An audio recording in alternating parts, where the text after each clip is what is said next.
छोटा सा गांव था। उस गांव में ज्यादातर लोग बहुत गरीब थे। न किसी के पास अच्छा घर था और न ही खाने के लिए ठीक से खाना। कुछ लोग छोटी मोटी दुकान चलाता था और कोई दिन भर मेहनत करके बस 2 वक्त की रोटी कमा पाता था। उस गांव के पास एक बहुत बड़ी फैक्ट्री थी। उस फैक्ट्री में गांव के लगभग सारे गरीब लोग काम करते थे। फैक्ट्री का मालिक था रंगा सेठ। रंगा सेठ बहुत ही लालची और निर्दयी आदमी था। उसके लिए मजदूर इंसान नहीं थे। वह उन्हें सिर्फ काम करने वाली मशीन समझता था। वह सुबह से लेकर रात तक मजदूरों से काम करवाता था। मजदूर चुपचाप सब सह लेते थे, क्योंकि अगर किसी ने ज्यादा बोला तो रंगा सेठ तुरंत उसे काम से निकाल देता। इसलिए सब लोग डर के मारे चुप रहते थे और अपना काम करते जाते थे। उसी गांव में एक लड़का रहता था। उसका नाम था राई स्टार। राई स्टार भी उसी फैक्ट्री में काम करता था। उसने बचपन से अपने पिता को भी वहीं फैक्ट्री में काम करते देखा था। हर सुबह दोनों बाप बेटे उठते और फिर साथ ही काम पर निकल जाते। फैक्ट्री में दोनों मिलकर खुशी खुशी काम करते थे। लेकिन एक दिन फैक्ट्री में बहुत तेज गर्मी थी। मजदूर लगातार काम कर रहे थे। राई स्टार के पिता को बहुत गर्मी लगी, इसलिए वह थकर थोड़ी देर के लिए बैठ गए और हवा खाने लगे। तभी वहां रंगा सेठ आ गया। जैसे ही उसने देखा कि राई स्टार के पिता आराम कर रहे हैं,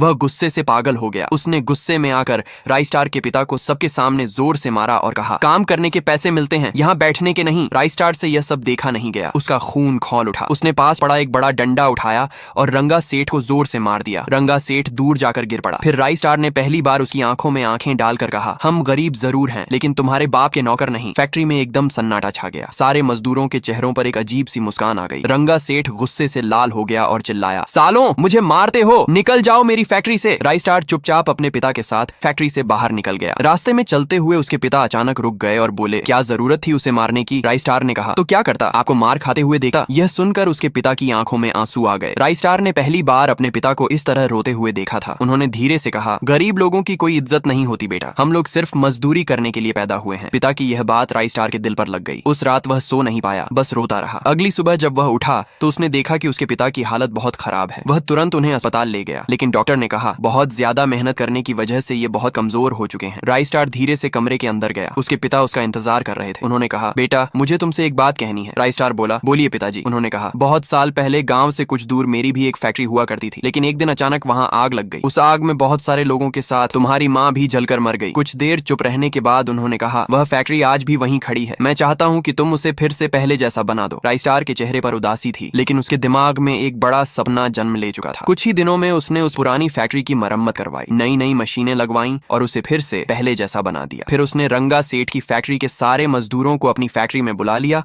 और सबको अच्छी तनख्वाह दी। धीरे धीरे राई स्टार की फैक्ट्री बहुत बड़ी और मशहूर हो गई। अब राई स्टार के पास सब कुछ था, पैसा, इज्जत और एक बड़ी फैक्ट्री। लेकिन वही रंगा सेठ अब गरीब हो चुका था।